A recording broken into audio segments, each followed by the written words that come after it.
Hello friends, स्वागत है आपका हमारे यूट्यूब चैनल तनुज क्लासेस में। तो जैसा कि आप सब जानते हैं, हम क्लास 12th के प्रीवियस ईयर्स क्वेश्चन देख रहे हैं चैप्टर वाइज। तो उसी चैप्टर की सीरीज में आज हम देखेंगे चैप्टर 8, जिसका नाम है पर्यावरण और प्राकृतिक संसाधन। इसके हम प्रीवियस ईयर्स क्वेश्चन देखेंगे mark wise, 1 mark, 4 marks, 6 marks के, इस टाइप से। अगर आप हमारे चैनल पर नए हैं तो हमारे चैनल को लाइक, सब्सक्राइब करें और शेयर ज़रूर करें इसे अपने फ्रेंड सर्कल में। ये प्रीवियस ईयर्स क्वेश्चन आपको आने वाले एग्जाम में आंसर फ्रेम करने में हेल्प करेंगे और मोर देन मार्क्स गेन करने में आपकी हेल्प करेंगे। तो स्टार्ट करते हैं प्रीवियस ईयर्स क्वेश्चन। तो पहले क्वेश्चन आते हैं 1 मार्कर। तो इसका फर्स्ट क्वेश्चन है, दोनों में से कौन अधिक आवश्यक है, बड़े बांधों का निर्माण या इसके विरोध करने वाले पर्यावरण आंदोलन, और क्यों? तो ये क्वेश्चन आया था 2016 में। इसका आंसर देख लेते हैं। बड़े बांधों का निर्माण देश की प्रगति के लिए आवश्यक है। दूसरी ओर पर्यावरण आंदोलन भी महत्वपूर्ण है, क्योंकि प्रगति पर्यावरणीय गिरावट की कमी पर नहीं की जानी चाहिए। मतलब इसमें आपको बताना है कि जो बांध के निर्माण हो रहे हैं और जो पर्यावरणीय आंदोलन, दोनों में से क्या इम्पोर्टेंट है। एक तो है बड़े बांध का निर्माण इम्पोर्टेंट है, क्योंकि किसी भी देश के निर्माण में उसके प्राकृतिक संसाधन जो होते हैं वो बहुत महत्वपूर्ण इम्पोर्टेंट रोल निभाते हैं। अगर जिस देश में मतलब बांध जो होता है ना, वो पानी को कलेक्ट करके वो किसी भी उसको ना एक प्रॉपर जगह तक पहुंचाता है और उसका स्टोरेज होता है। अगर हम इस बांध को खुला छोड़ देंगे तो ये किसी भी एक जगह को डिस्ट्रॉय कर सकता है। इसलिए एक तो इसका बांध का निर्माण किया जाता है पानी कलेक्शन के लिए, और दूसरा है पर्यावरणीय आंदोलन। पर्यावरणीय आंदोलन क्या होगा, जैसे कि आपने सुना होगा चिपको आंदोलन, इस प्रकार ये नर्मदा बचाओ आंदोलन, इस प्रकार के जो आंदोलन होते हैं ना, वो उस जैसे ये मान लो ये बांध बना है तो इस बांध बनने से इसके आसपास का जो एरिया है उसे खाली करवाया गया होगा। जहाँ पे यहाँ पे जो लोग रहते होंगे उनको भी यहाँ से स्थानांतरित किया हो गया होगा। पर यह आंदोलन इसलिए होता है क्योंकि जो ये लोग, इनको हटाया जाता है, कई बार इन लोगों के लिए सही जगह नहीं दी जाती है कि ये कहाँ पे रहेंगे, अपने रिसोर्सेस, अपने जीवन साधन कैसे निर्भर करेंगे। तो इसलिए ये आंदोलन होते हैं किसी न किसी टॉपिक पर। अब देखते हैं नेक्स्ट क्वेश्चन। पर्यावरणीय संबंधी चिंता समकालीन विश्व राजनीति का एक हिस्सा क्यों होनी चाहिए? क्वेश्चन 2018 में आया है। ये जो पर्यावरणीय मुद्दा है, ये राजनीति का हिस्सा क्यों होना चाहिए? इसका आंसर है पर्यावरण संबंधी चिंताएं समकालीन वैश्विक राजनीति का हिस्सा होना चाहिए, क्योंकि कोई भी सरकार पर्यावरण संबंधी चिंताओं को अलग थलग करके नहीं सुलझा सकती। क्योंकि जो पर्यावरणीय मुद्दे होते हैं ना, इसे बिना सरकार के इंटरफेरेंस के सुलझाया नहीं जा सकता। आप इसका एग्जाम्पल भारत में ही देख सकते हैं का, चाहे वो नर्मदा बचाओ आंदोलन हो या चिपको आंदोलन हो या पीको आंदोलन हो, सभी क्षेत्रों में जो पर्यावरण से संबंधित मुद्दे हैं उसको मेन माना गया है, और इसमें अक्सर सभी लोगों का योगदान होता है जो उससे प्रभावित होते हैं किसी भी जगह से। जैसे नर्मदा बचाओ आंदोलन में उसके आसपास के एरिया के लोग जो भी उससे प्रभावित होते हैं ना, वो पक्ष उसका सबसे ज्यादा समर्थन करता है। अब देखते हैं नेक्स्ट क्वेश्चन। 1992 में रियो में कौन सा विश्व शिखर सम्मेलन आयोजित किया गया था? क्वेश्चन 2009 में आया है और इसका उत्तर है पृथ्वी शिखर सम्मेलन 1992 में रियो में आयोजित किया गया था। मतलब ये पृथ्वी शिखर सम्मेलन है, इसका नाम है। जो रियो में आयोजित हुआ था उसका नाम है पृथ्वी शिखर सम्मेलन। अब देखते हैं नेक्स्ट क्वेश्चन। भारत और चीन को क्योटो प्रोटोकॉल से छूट क्यों दी गई है? क्वेश्चन 2008 में आया है। जो इस प्रकार के समिट होते हैं ना, ये होते रहता है, इन पर आपको नजर रखनी चाहिए। इन्हें बोलते हैं कोप। इसका आंसर है भारत, चीन और अन्य विकासशील देशों को क्योटो प्रोटोकॉल की आवश्यकता से छूट दी गई है, क्योंकि उनका प्रति व्यक्ति उत्सर्जन तुलनात्मक रूप से विकसित देशों की तुलना में कम था। पर अब जैसे कि आप जानते हैं कि जो चीन है उसकी प्रगति बढ़ती जा रही है और उसका पोल्यूशन लेवल भी बढ़ता जा रहा है। ये जो प्रति व्यक्ति उत्सर्जन होता है ना, ये देखा जाता है कि मान लो अगर चीन में ये चीन है और ये अमेरिका है। वैसे तो अमेरिका नहीं, ये चीन है और ये अमेरिका मान लो, सपोज करो। तो जो इसका पोल्यूशन लेवल है ना वो ज़्यादा है और इसका पोल्यूशन लेवल कम है, क्योंकि ना इसके पास टेक्नोलॉजी ज़्यादा है। ये अपने पोल्यूशन को ना जितना होता है उससे ज़्यादा कंट्रोल कर लेता है। मगर चीन के पास टेक्नोलॉजी कम है, जैसे सपोज ओनली कम कर लेता है। तो इससे जो उसका पोल्यूशन लेवल है वो ज़्यादा होएगा और ये अपने पोल्यूशन को रोक नहीं पाएंगे। पर इनको इंडस्ट्रियलाइजेशन या टेक्नोलॉजी भी चाहिए इसके लिए। तो ये सब लोग कहते हैं जो तुम अपना पॉल्यूशन कम कर रहे हो, ये तकनीक इन देशों को दो जो अपना पॉल्यूशन कम नहीं कर पा रहे हैं, जिससे कि वो पॉल्यूशन कम कर पाएँ। पर विकसित देश ऐसा मना कर देते हैं कि हम नहीं देंगे, या फिर जो भी बहाना बनाएँ कि इसका जो ये टेक्नोलॉजी है इसके लिए उन्होंने बहुत पैसा खर्च किया होता है। तो अब जो उन्होंने टेक्नोलॉजी पे बहुत पैसा खर्च किया वो फ्री में किसी को थोड़ी ना दे देंगे। कोई भी है व्यक्ति अपने फ़ायदे की चीज़ दूसरे को थोड़ी देगा। इसी प्रकार से जो इस प्रकार के लोग होते हैं जो पोल्यूशन ज़्यादा करते हैं, उनके लिए तुलनात्मक रूप से जो प्रति व्यक्ति उत्सर्जन है वो कम है। एक तो यहाँ पे पॉपुलेशन ही बहुत ज़्यादा है और यहाँ पॉपुलेशन कम है। प्रति व्यक्ति पूछा है इसने ना, यहाँ पॉपुलेशन ज़्यादा है और यहाँ पे कम है, ये भी इसमें मायने रखता है। अब देखते हैं नेक्स्ट क्वेश्चन। रियो शिखर सम्मेलन की सिफारिशों को क्या नाम दिया गया? क्वेश्चन 2008 में आया है। रियो शिखर सम्मेलन की सिफारिशों को एजेंडा 21 नाम से जाना जाता है। जो शिखर सम्मेलन हुआ था रियो का, उसमें जो सिफारिशें हुई थी उसका क्या नाम है? एजेंडा 21 नाम है उसका। नेक्स्ट क्वेश्चन, पर्यावरणीय संरक्षण से संबंधित मुद्दे विश्व राजनीति का हिस्सा क्यों बन गए हैं? क्वेश्चन 2008 में आया हुआ है।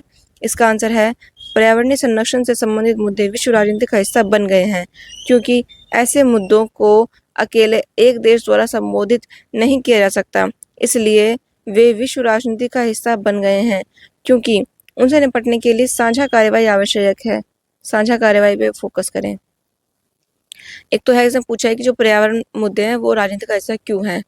अब देखिए, जब भी देश होता है उसके अपने, सपोज ये देश है और उसके अंदर का एक स्टेट है और इसके अंदर बहुत सारे फॉरेस्ट वगैरह हैं, ठीक है। अब इस देश में अगर सरकार कोई इंडस्ट्री या फिर कोई काम बांध वगैरह बनाना चाहेगी तो इस रीजन के जो लोग होंगे वो तो इसका विरोध करेंगे, पर जो लोग होंगे उनका वो तो एक लीडर होएगा, उस एरिया का कोई ना कोई एक नेता जरूर होएगा, और जो नेता होएगा वो अपनी बात को संसद या फिर ऐसी बड़ी जगहों पर रखेगा या बड़े नेताओं के सामने रखेगा, तो ये मुद्दा ऑलरेडी पॉलिटिकल हो जाता है कैसे ना कैसे करके। और इस प्रकार अगर इस पर कार्य करना है पर्यावरण संबंधित मुद्दों पर, तो इस पर अकेले ही ना करके ग्रुप वाइज या फिर साझा कार्यवाही करनी चाहिए जिसमें सभी लोगों का सहयोग हो। अब देखते हैं नेक्स्ट क्वेश्चन 2 मार्कर। क्वेश्चन है, प्रदूषण रोकने और पर्यावरण बचाने के लिए सरकार द्वारा उठाए जाने वाले कोई 2 कदम सुझाएं। क्वेश्चन 2015 में आया हुआ है। इसका आंसर देख लेते हैं। प्रदूषण रोकने और पर्यावरण बचाने के लिए सरकार द्वारा उठाए जाने वाले 2 कदम, पहले तो है स्वच्छ उत्पादन और प्रदूषण को रोकना, और दूसरा है पारिस्थितिक तंत्र प्रबंधन। आप इसमें और भी जोड़ सकते हैं, इसने तो पर्यावरण बचाने के लिए बताया ना, जैसे कि स्वच्छ भारत अभियान भारत का रिसेंटली है। स्वच्छ भारत अभियान से संबंधित ऐसे प्रकार के आप टॉपिक जोड़ सकते हैं, या फिर गंगा सफाई आंदोलन जो भी हो गया। अब देखते हैं नेक्स्ट क्वेश्चन, रियो शिखर सम्मेलन के सबसे महत्वपूर्ण परिणाम की पहचान करें। क्वेश्चन 2015 में आया है। इसका आंसर है रियो शिखर सम्मेलन के परिणाम, पहला है इसका आर्थिक विकास को पारिस्थितिक उत्तरदायित्व के साथ जोड़ने पर सहमति बनी। नेक्स्ट है, शिखर सम्मेलन ने वैश्विक स्तर पर पर्यावरण संबंधित मुद्दे और चर्चाओं की शुरुआत करी। एक तो इसने आर्थिक विकास जो है वो पारिस्थितिक उत्तरदायित्व, इकोलॉजिकल रिस्पॉन्सिबिलिटी के साथ जोड़ दिया, मतलब जो आर्थिक विकास करना है उसको पर्यावरण को साथ में ध्यान रखना है। अगर हम अपने विकास के लिए 10 पेड़ काट रहे हैं तो हमें 10 पेड़ कहीं और भी लगाने हैं। ये हो गया पारिस्थितिक उत्तरदायित्व।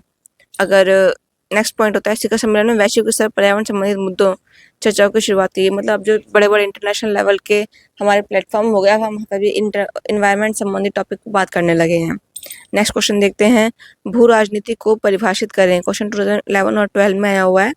इसका आंसर है भू राजनीतिक भौगोलिक राजनीतिक मामलों से संबंधित है, जो दुनिया के राष्ट्र राज्यों के बीच प्राकृतिक संसाधनों के आवंटन और वितरण से संबंधित है।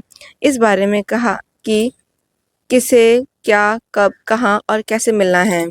मतलब जो भू राजनीति है वो भौगोलिक, मतलब ज्योग्राफिकल पॉलिटिकल बोल सकते हैं, फिर भौगोलिक राजनीति मामलों से संबंधित है जो भू राजनीति है हमारी। और इसमें प्राकृतिक संसाधन मतलब पर्यावरण से रिलेटेड बातचीत की जाती है और या उनसे संबंधित समाधान किए जाते हैं किसी भी बात के या किसी टॉपिक के। अब देखते हैं नेक्स्ट क्वेश्चन। क्वेश्चन है, स्वदेशी लोगों को अपने अधिकार की रक्षा के लिए विशेष सुरक्षा की आवश्यकता क्यों है। क्वेश्चन 2011 में आया है। इसका उत्तर देख लेते हैं। स्वदेशी लोगों के अधिकारों से संबंधित मुद्दों की उपेक्षा की गई है क्योंकि दुनिया के विभिन्न हिस्सों में विभिन्न संस्कृतियों के लोग उन पर विजय प्राप्त कर लेते हैं। साथ ही इन लोगों को भूमि के नुकसान के कारण अपने अस्तित्व का खतरा है और जो उनकी आजीविका का मुख्य स्रोत है। यही कारण है कि उन्हें अपने अधिकारों की रक्षा के लिए विशेष सुरक्षा की आवश्यकता है। मतलब जो स्वदेशी लोग होते हैं, आप इसमें उन लोग वर्गों को मान सकते हैं जो जंगलों में रहते हैं, जैसे कि आदिवासी लोग हैं जो जंगलों में रहते हैं। अगर सरकार या फिर कोई भी व्यक्ति या प्राइवेट या फिर उद्योगपति अपना उद्योग विकास करने के लिए ऐसे आदिवासी जंगलों में जाते हैं, तो इससे उस एरिया को साफ कर दिया जाता है। तो इससे जो वहाँ के आदिवासी लोग होते हैं, उनकी संस्कृति, उनका पूरा जीवन स्तर, मतलब उनका पूरा जीवन एक तरह से विस्थापित हो जाता है। अब उनके पास कोई साधन नहीं होता है, वो अपना जीवन यापन सिर्फ जंगल के भरोसे ही करते हैं, अपना खाना पीना कंदमूल खाकर अपना जीवन यापन करते हैं, औषधि के रूप में पर्यावरण से ही प्राकृतिक दवाइयाँ लेते हैं। इस प्रकार जब वहाँ पे अधिकार विशेष सुरक्षा की बात आती है, जहाँ पे इन लोगों के अधिकारों का हनन होता है, जिससे उनकी पूरी जीविका यापन अस्त व्यस्त हो जाती है। इसलिए इस प्रकार के एरिया में लोगों के लिए विशेष सुरक्षा की बात की गई है। अब देखते हैं नेक्स्ट क्वेश्चन। क्वेश्चन है साझा संपत्ति का क्या अर्थ है। क्वेश्चन 2009 में आया हुआ है, इसके बाद भी रिपीट हुआ है। आंसर है साझा संपत्ति समूहों के लिए साझा संपत्ति का प्रतिनिधित्व करती है। मतलब समूह के लिए साझा संपत्ति का प्रतिनिधित्व करती है। यहाँ अंतर्निहित मानदंड यह है कि समूह के सदस्यों के पास किसी दिए गए संसाधन की प्रकृति, उपयोग के स्तर और रखरखाव से संबंध में अधिकार और कर्तव्य दोनों हैं। मतलब साझा संपत्ति बताई गई है, एक तो समूह के लेवल पर साझा संपत्ति मतलब किसी कोई प्राकृतिक चीज किसी एक व्यक्ति की ना होकर सभी की होती है। जैसे सपोज मान लीजिए ये एक ट्री है, अब ये किसी एक का तो है नहीं, मान लीजिए किसी यहाँ पे एक घर है, उसने ये अपना एक पेड़ लगाया है, ठीक है। अब ये सिर्फ इसी का तो है नहीं कि जो सिर्फ इसी को हवा देगा, ये सभी को हवा ऑक्सीजन वगैरह सभी तो देगा ही है। तो इसलिए ये एक साझा है। तो इस साझा संपत्ति का इसी प्रकार से जब वन संपदा होती है, वो साझा संपत्ति होती है सभी के लिए, उसमें सभी का बराबर अधिकार होता है, पर उसका कोई अपने निजी फायदे के लिए उपयोग नहीं कर सकता है। तो उसी के लिए साझा संपत्ति की सुरक्षा के लिए ना सभी को कदम उठाने चाहिए।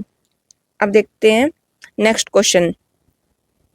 वैश्विक कॉन्फ्रेंस कॉमन्स क्या है, कोई दो उदाहरण सूचीबद्ध करें। क्वेश्चन 2018 में है। इसका है दुनिया में कुछ क्षेत्र किसी एक राज्य के संप्रभु अधिकार क्षेत्र से बाहर हैं, इसलिए उन्हें अंतर्राष्ट्रीय समुदाय द्वारा संयुक्त नियंत्रण की आवश्यकता होती है। उन्हें वैश्विक कॉमन्स कहा जाता है। इसके दो उदाहरण हैं, एक तो है पृथ्वी का वातावरण जो किसी एक का नहीं है, सभी का है। दूसरा है समुद्र तल जो किसी एक का नहीं है, सभी का है। ठीक है, अब देखते हैं 4 मार्कर क्वेश्चन। क्वेश्चन है ग्लोबल कॉमन्स क्या है। ऐसा क्यों कहा जाता है कि ग्लोबल कॉमन्स पर अंतर्राष्ट्रीय सहयोग आसान नहीं है। क्वेश्चन 2016 में आया हुआ है। इसका आंसर है ग्लोबल कॉमन्स के लिए दुनिया में कुछ क्षेत्र किसी एक राज्य के संप्रभु अधिकार क्षेत्र में स्थित हैं, इसलिए उन्हें अंतर्राष्ट्रीय समुदाय द्वारा एकजुट नियंत्रण की आवश्यकता है। उन्हें ग्लोबल कॉमन्स कहा जाता है। इसके दो उदाहरण हैं, एक तो है पर्यावरणीय तल, दूसरा है समुद्री तल। वैश्विक कॉमन पर अंतर्राष्ट्रीय सहयोग आसान नहीं है क्योंकि फर्स्ट पॉइंट है इसका, वैश्विक कॉमन्स पर सहयोग करना आसान नहीं है। जैसे कि हो गया अटलांटिक संधि, मॉन्ट्रियल प्रोटोकॉल, अटलांटिक पर्यावरणीय प्रोटोकॉल जैसे कुछ महत्वपूर्ण समझौते हुए हैं। अस्पष्ट वैज्ञानिक साक्ष्य और समय सीमा के अधिकार पर आम पर्यावरणीय एजेंडों पर आम सहमति बनाना बहुत मुश्किल है। वैश्विक कॉमन जिसमें मतलब सभी का अधिकार होता है, जैसे कि अटलांटिक संधि है, जो अटलांटिक हमारा महाद्वीप जो हमारा अटलांटिक वाला हिस्सा है, उसमें किसी एक देश का अधिकार नहीं है, उसमें विश्व के सभी देश आ सकते हैं। जो जैसे कि आप जानते हैं, एक तो वहाँ पे वो स्थिति रहने लायक नहीं है क्योंकि वहाँ पे टेम्परेचर बहुत ज़्यादा माइनस में है। वहाँ पे लोग बेसिकली सिर्फ रिसर्च करने के लिए जाते हैं, तो उससे ये भी एरिया नहीं है कि यहाँ पे सिर्फ कोई पर्टिकुलर देश ही जाएगा। जा तो कोई भी सकता है, पर वहाँ पे रह नहीं सकते हैं, फिर अपना आधिपत्य दिखा सकते हैं कि ये हमारा है। इस टाइप से मॉन्ट्रियल प्रोटोकॉल, ये हमारे इकोलॉजिकल प्रोटोकॉल है एक। ठीक है, अब देखते हैं नेक्स्ट पॉइंट। इसी प्रकार वैश्विक साझा संपत्ति के रूप में बाह्य अंतरिक्ष का इतिहास स्पष्ट रूप से दर्शाता है और इन क्षेत्रों का प्रबंध पूरी तरह से उत्तर दक्षिण असमानताओं को प्रभावित करता है। उत्तर दक्षिण असमानता क्या है, जस्ट सपोज ये अर्थ है, अब ये है ऊपर का, ये हो गया आपका अमेरिका, यहाँ पे रशिया, ये यूरोप हो गया, यहाँ पे हमारा इंडिया हो गया, यहाँ चाइना हो गया, ठीक है। अब यहाँ पे हो गया नॉर्थ अमेरिका, यहाँ पे अफ्रीका, यहाँ पे ऑस्ट्रेलिया, यहाँ पे अटलांटिक, ठीक है। यहाँ पे उत्तर दक्षिण असमानता पूछा जी, आप देख सकते हैं ये ऊपर के देश है, अमेरिका, रूस, यूरोप और ये चीन, इंडिया, मतलब ये थोड़े डेवलप है, थोड़ा मतलब ये तो बहुत विकसित है। अमेरिका और रूस तो ये बहुत विकसित है। डेवलपिंग में आ गया चीन, चीन भी डेवलप हो चुका है, एटलीस्ट आप इसे डेवलप में ही रखें। इंडिया जैसे डेवलपिंग है, ये तो है डेवलपिंग, मगर जो ये नीचे वाले कंट्रीज है ये लीस्ट डेवलप है, मतलब ये विकसित नहीं हुए, ये धीरे धीरे हो रहे हैं, इसलिए ये उत्तर दक्षिण की असमानता है, ठीक है। ये असमानता से क्या होता है, कोई भी काम करना होता है तो इन देशों की मतलब अगर मान लीजिए इनको किसी चीज में समझौता करना है, हामी करनी है, तो इन ऐसे मुद्दों पर ना इन छोटे देशों की ना मनाही समझी जाती है, मतलब जो बड़े देश चाहेंगे, जो विकसित देश चाहेंगे ना, वही माना जाएगा। छोटे देशों की ना नजरअंदाजी की जाती है, जो लीस्ट डेवलपिंग कंट्री है। अब इस प्रकार वैश्विक साझा संपत्ति बाह्य अंतरिक्ष, आउटर स्पेस। आउटर स्पेस क्या होता है, मतलब जो हम एक तो हमारा जो सोलर सिस्टम है ना, हमारे मान लीजिए सपोज जहाँ तक सारे प्लेनेट हो गए हमारे, ये सारे प्लेनेट सन, मगर, मार्स तक करके ये सब प्लेनेट, अब जो इसके बाहर का ये क्षेत्र है, ये होता है आउटर स्पेस, जो कि बहुत बड़ा है। इस पर किसी एक का आधिपत्य नहीं, किसी एक देश का, इस पर सभी का आधिपत्य है।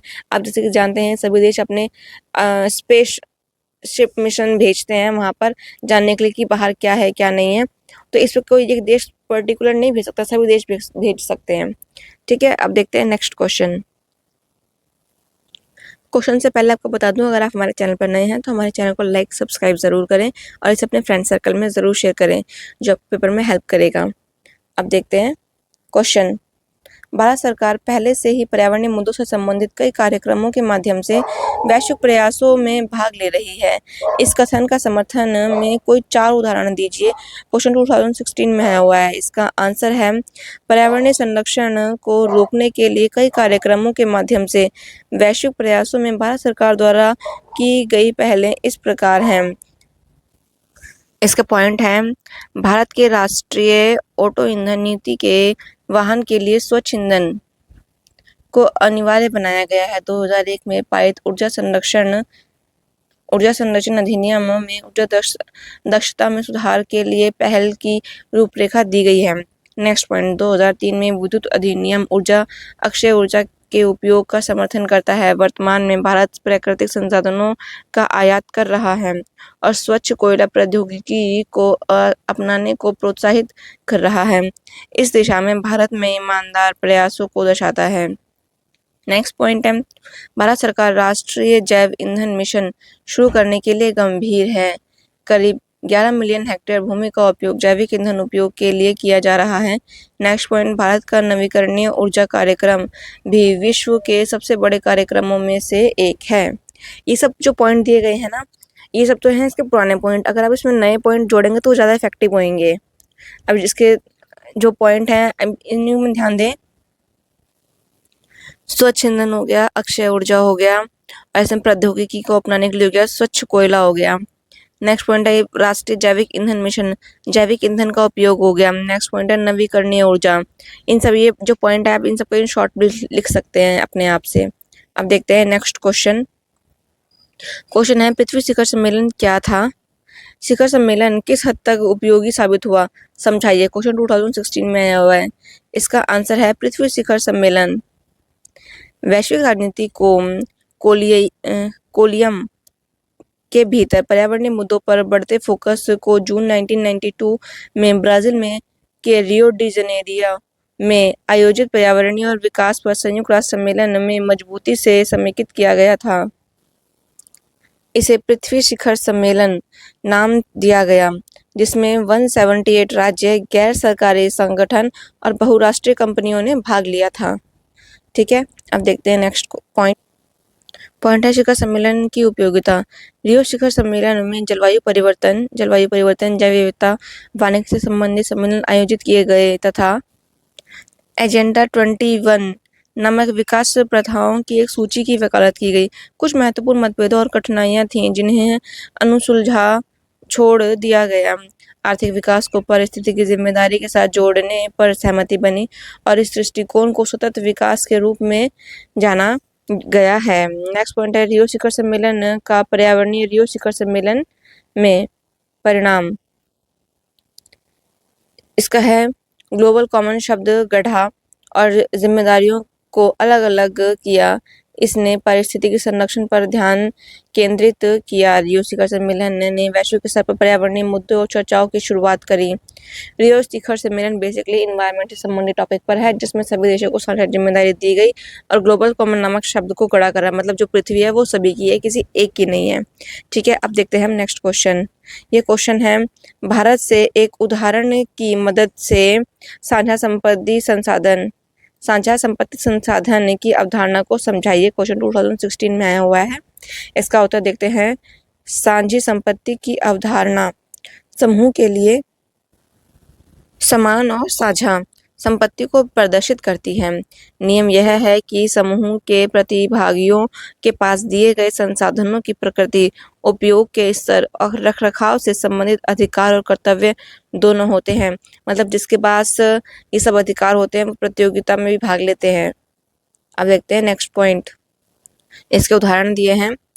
आम धारणा और दीर्घकालिक अभ्यास की मदद से भारत में कई ग्राम समुदायों ने अपने सदस्यों के अधिकारों और जिम्मेदारी निर्धारित की है। मतलब भारत ने ग्राउंड लेवल से अपनी स्टार्टिंग करी है ग्राम समुदायों से। निजीकरण, जनसंख्या वृद्धि, पारिस्थितिकी तंत्र के संरक्षण सहित कई कारकों ने गरीब लोगों को काफी हद तक प्रभावित किया है। बेसिकली कोई बात है, जनसंख्या तो वृद्धि हो रही है, निजीकरण हो रहा है। निजीकरण जो होता है वो प्राइवेटाइजेशन, जिसमें कि जो लोग इंडस्ट्री वगैरह लगाते हैं उससे जो लोग होते हैं वो गरीब लोग ज़्यादा प्रभावित होते हैं, क्योंकि वो एक ऐसे एरिया में इंडस्ट्री लगाते हैं जहाँ पे गरीब लोग ऑलरेडी रह रहे होते हैं, और जब वो फैक्ट्री बनानी होती है तो उस लिए वह वहाँ से लोगों को हटा देते हैं, जिससे उनकी पूरा जीवन स्तर प्रभावित हो जाता है। नेक्स्ट पॉइंट है, राज्य के स्वामित्व वाले पूर्व वन भूमि पर स्थित पवित्र उपवनों के संरक्षण की अंतर्राष्ट्रीय आवश्यकता साझा संपत्ति संरक्षण का एक उदाहरण है, जिन्हें पारंपरिक रूप से ग्राम समुदायों द्वारा संरक्षित किया जा रहा है। अब देखते हैं नेक्स्ट क्वेश्चन जो है अब 6 मार्क का प्रश्न। क्वेश्चन है, ग्लोबल कॉमन का अर्थ स्पष्ट करें। वैश्विक राजनीति में पर्यावरण संबंधी चिंताएं कैसे महत्वपूर्ण होती जा रही हैं। क्वेश्चन 2015 में आया है। इसका उत्तर देना है। ग्लोबल कॉमन्स का अर्थ के लिए दुनिया के कुछ क्षेत्र किसी एक राज्य के संप्रभु अधिकार क्षेत्र से बाहर है, इसलिए उन्हें अंतर्राष्ट्रीय समुदाय द्वारा एकत्रित नियंत्रण की आवश्यकता है। उन्हें वैश्विक कॉमन्स कहा जाता है। इसके 2 उदाहरण हैं, पर्यावरण का वातावरण और समुद्र तल। नेक्स्ट पॉइंट देखते हैं। पॉइंट है, वैश्विक राजनीति में पर्यावरण संबंधी चिंताएं निम्नलिखित मुद्दों के कारण महत्वपूर्ण भूमि होती जा रही हैं। फर्स्ट पॉइंट है, विस्तार और उत्सर्जन, उर्वरकता का ह्रास। एक तो विस्तार हो रहा है दुनिया का, और जो उर्वरकता मतलब पर्यावरण का ह्रास हो रहा है। भूमि के विशाल विस्तार में उर्वरकता अब पहले जैसी नहीं रही, और साथ ही कृषि योग्य भूमि का और विस्तार नहीं हो रहा है। मतलब विस्तार तो हो रहा है पर इंडस्ट्रियलाइजेशन का हो रहा है, उद्योग बढ़ रहे हैं, कृषि क्षेत्र नहीं बढ़ रहा है, वो घटता जा रहा है। चारागाह और मत्स्य पालन का अत्यधिक दोहन किया जा रहा है, क्योंकि जब फैक्ट्री वगैरह लगती है तो उस एरिया को खाली कर देती है, पर जो वो एरिया था उसका उपयोग पहले जो पशुपालक थे उसके लिए अपने जानवर को चराने के इसका उपयोग किया करते थे, इसलिए वो भी एरिया कम होता जा रहा है। नेक्स्ट पॉइंट है, इसका प्रदूषित और समाप्त हो चुके जल निकायों का पर शायद ही कोई खाद्य उत्पादन हो। मतलब एक तो जो प्रदूषण हो रहा है और जो जल का लेवल धीरे धीरे कम होता जा रहा है, वहाँ पर जो अब है वो कोई खाद्य उत्पादन नहीं होगा, कृषि योग्य। आप देख सकते हैं इसका उदाहरण पंजाब क्षेत्र में जो है वो पानी का लेवल एकदम डाउन हो गया है, जिससे कि यहाँ पे कृषि करना बहुत मुश्किल हो गया है। नेक्स्ट पॉइंट देखते हैं, सुरक्षित जल और स्वच्छता का अभाव। संयुक्त राष्ट्र विकास कार्यक्रम की मानव विकास रिपोर्ट 2006 में दावा किया गया है कि विकासशील देशों में 1.2 मिलियन जनसंख्या को शुद्ध और सुरक्षित जल की आपूर्ति नहीं मिलती है। 2.6 मिलियन जनसंख्या के पास उचित स्वच्छता सुविधा नहीं है, जिसके कारण प्रति वर्ष 3 मिलियन से अधिक बच्चों की जान चली जाती है। पर्यावरण के अभाव में इससे विकासशील देश जो है यहाँ पर जनसंख्या को शुद्ध जल नहीं मिल पा रहा है, उनके पास स्वच्छता नहीं है, वो एक अस्वच्छ जगह में रहती है, जिससे कि उन्हें बीमारियां बढ़ जाती हैं। बीमारियां बढ़ने से बच्चों की तबीयत खराब होती है और स्वास्थ्य सुविधा उपलब्ध न होने के कारण उनकी मृत्यु हो जाती है। नेक्स्ट पॉइंट है, वनों की कटाई वनों में जलवायु को नियंत्रित करने और जल आपूर्ति को नियंत्रित करने और जैव विविधता का ख्याल रखने की शक्ति होती है वनों के पास में। वन हमारे ग्रह के लिए अनमोल हैं। दुर्लभ से वनों की कटाई का दुर्भाग्य से वनों की कटाई का कार्य व्यक्तिगत लाभ के लिए किया जाता है। आजकल जो वनों की कटाई हो रही है सिर्फ व्यक्तिगत लाभ के लिए हो रही है। वन काट तो देते हैं पर उसको दोबारा वन उगाने के लिए नए पेड़ नहीं लगाए जाते हैं, जिससे प्रकृति के निवासियों को हटाया जाता है। इसलिए हम उन भूमि को खो देते हैं जो गुणवत्तापूर्ण और प्रजातियों से समृद्ध हैं। जब कोई उद्योग लगेगा तो वहाँ पे जो वन होते सारे खराब हो जाते हैं, उनकी गुणवत्ता खराब हो जाती है, उनकी उर्वरकता भी कम हो जाती है। अब देखते हैं नेक्स्ट पॉइंट। ओजोन छिद्र पृथ्वी के समताप मंडल में ओजोन की कुल मात्रा की कमी को छिद्र के रूप में जाना जाता है। ओजोन परत का क्षरण पारिस्थितिकी तंत्र और मानव स्वास्थ्य के लिए बड़ा खतरा है। स्थिति में सुधार के लिए तुरंत कुछ उपाय किए जाने चाहिए। ओजोन ये एक लेयर है जो हमें यूवी किरणों से बचाती है। ये यूवी किरणें अगर हमारे शरीर पर टच हो जाती हैं तो इससे मानव शरीर के स्वास्थ्य में बहुत बड़ा खतरा हो सकता है। इससे कैंसर जैसी समस्याएं हो सकती हैं। इसलिए हमारे पर्यावरण नुकसान की वजह से ये परत भी, इसकी जो लेयर है वो पतली होती जा रही है दिन प्रतिदिन। नेक्स्ट पॉइंट है तटीय प्रदूषण। जो समुद्र होते हैं उनका तट जो होता है, वहाँ पे बहुत प्रदूषण होता है। खुले समुद्र के पानी के विपरीत तटीय जल भूमि पर हो रही गतिविधियों के परिणाम स्वरूप समाप्त हो गया है। यदि उचित उपाय नहीं किए गए तो दुनिया भर में स्थिति और खराब हो जाएगी, जिससे समुद्री पर्यावरण का क्षरण होगा। लोगों के पास जो पर्यावरणीय है वो उसका भी ख्याल नहीं रख सकते हैं। आप इसको इस चीज़ से देख सकते हैं। जो समुद्र होते हैं उनका जो किनारा होता है, वहाँ पे आप देख सकते हैं कि यहाँ पे लोग बहुत सारे, यहाँ पे जब अपना जो वक्त बिताने आते हैं उस टाइम वो बहुत सारी गंदगी वहाँ छूट जाती है, जैसे कि प्लास्टिक का कूड़ा हो गया या फिर आग जली छोड़ दी उन्होंने, या कोई भी सामान इधर उधर कर दिया, जिससे कि पर्यावरण को बहुत नुकसान होता है। अब जो यही प्लास्टिक जाके जब समुद्र की लहरें आएंगी तो उसे ले जाएंगी अंदर, और ये जो समुद्री जीव है उनको हार्स करेंगी। अब देखते हैं नेक्स्ट क्वेश्चन। ये नेक्स्ट और लास्ट क्वेश्चन है। इससे पहले अगर आपने हमारे चैनल को सब्सक्राइब नहीं किया तो लाइक शेयर सब्सक्राइब ज़रूर करें। पॉइंट है, क्वेश्चन है, साझा लेकिन अलग अलग जिम्मेदारी की अवधारणा को समझाइए। इस पर कैसे और कहाँ जोर दिया गया है। क्वेश्चन 2014 में है। ये क्वेश्चन हर साल आ सकता है क्योंकि ये क्वेश्चन का चैप्टर का एकदम रूट है, इसलिए इसका आंसर देखते हैं। एजेंडा 21 ये सतत विकास से संबंध पर संयुक्त राष्ट्र यूएन की एक गैर बाध्यकारी स्वैच्छिक रूप से कार्यान्वित की गई कार्य योजना है। मतलब ये यूएन की एक योजना है जो गैर बाध्यकारी है। मतलब ये करना ही करना, ये किसी पर बाउंडेशन नहीं है। जिसका मन है करे, जिसका नहीं है वो ना करे। यह 1992 में ब्राजील के रियो डी जेनेरियो में आयोजित पर्यावरण और विकास पर संयुक्त राष्ट्र सम्मेलन UNCED का एक उत्पाद है। मतलब ये रियो डी जेनेरियो में जो हुआ था उसका एक भाग है ये। अब इसका नेक्स्ट पॉइंट देखते हैं। एजेंडा 21 में 21 का मतलब 21वीं सदी है। यह उत्सर्जन को कम करने की योजना है। मतलब इसमें क्या करना है, तो उत्सर्जन को कम करना है, जो प्रदूषण हो रहा है उसे कम करना है। जो क्लोरोफ्लोरोकार्बन ये एक गैस है या ग्रीन हाउस गैस को बढ़ाता है, जिसके परिणाम स्वरूप ग्लोबल वार्मिंग होती है। ग्लोबल वार्मिंग का कारण क्या है, इससे भी ये क्वेश्चन भी बना सकते हैं कि ग्लोबल वार्मिंग का कारण क्या है। एक तो है क्लोरोफ्लोरो गैस और दूसरा है ग्रीन हाउस गैस। साझा लेकिन विभेदिक जिम्मेदारी की अवधारणा। देशों के दृष्टिकोण के बीच मतभेद है। वैश्विक उत्तर चाहता था कि सभी समान रूप से परिस्थिति की जिम्मेदारी को साझा करें, जबकि वैश्विक दक्षिण, ये उत्तर है, वैश्विक दक्षिण ने दावा किया कि परिस्थिति गड़बड़ी उत्तरी राज्यों ने औद्योगिक विकास द्वारा की है, इसलिए स्थिति में सुधार या नुकसान की मरम्मत करना उत्तर की जिम्मेदारी है। ये वैश्विक उत्तर और दक्षिण में वही है जिसमें आपको बताया गया है कि जो ऊपर वाले कंट्रीज में ज़्यादा डेवलप है, नीचे वाले लीस्ट डेवलप्ड हैं। दक्षिण के देश चाहते हैं, दक्षिण चाहता है कि जो उत्तर के देश हैं वो ज़्यादा डेवलपिंग है, उन्होंने ज़्यादा विकास कर लिया है और ज़्यादा प्रदूषण उन्होंने ही किया है, इसलिए वो ज़्यादा प्रदूषण को पर्यावरण को साफ करने की जिम्मेदारी उन्हीं की होनी चाहिए। मगर जो उत्तर के लोग हैं वो कहते हैं नहीं, अगर पर्यावरण को साफ करना है तो सभी को साझा मतलब इक्वली काम करना चाहिए। यही उत्तर और दक्षिण के बीच का मतभेद है। अब देखते हैं नेक्स्ट पॉइंट। है चूंकि विकासशील देश और औद्योगिकरण की ओर अग्रसर हैं, मतलब विकास कर रहे हैं, इसलिए उत्तर और दक्षिण के बीच नियम और प्रतिबंध समान नहीं होने चाहिए। विकासशील देशों का यह मानना है। इसलिए अंतर्राष्ट्रीय पर्यावरणीय कानून के नियमों और विनियमों को पूरी प्रक्रिया में विकासशील देशों की अलग-अलग आवश्यकताओं पर विचार किया जाना चाहिए। इस प्रकार 1992 में पृथ्वी शिखर सम्मेलन में रियो घोषणा पत्र में बहस को स्वीकार किया गया और इसे साझा लेकिन विभेदी जिम्मेदारी का सिद्धांत कहा गया। ये कहा जाता है साझा लेकिन विभेदिक जिम्मेदारी का सिद्धांत। उसे रियो सम्मेलन में मान लिया गया कि हाँ ठीक है, जो विकासशील देश विकास किया है और जो विकासशील देश कर रहे हैं, दोनों में अंतर है और दोनों की जिम्मेदारियां भी अलग अलग हैं। रियो घोषणा पत्र का सबसे महत्वपूर्ण हिस्सा कहा है कि पृथ्वी के पारिस्थितिक तंत्र के स्वास्थ्य और अखंडता को संरक्षित और सुरक्षित और बहाल करने के लिए वैश्विक साझेदारी की भावना में राज्यों को सहयोग करना चाहिए। वैश्विक पर्यावरणीय गिरावट के विभिन्न योगदानों को देखते हुए राज्यों की समान लेकिन अलग-अलग जिम्मेदारी है। इसमें वही पॉइंट बताया, समान लेकिन विविध जिम्मेदारी। विकसित देश सतत विकास के अंतर्राष्ट्रीय प्रयास में अपनी जिम्मेदारी को स्वीकार करते हैं।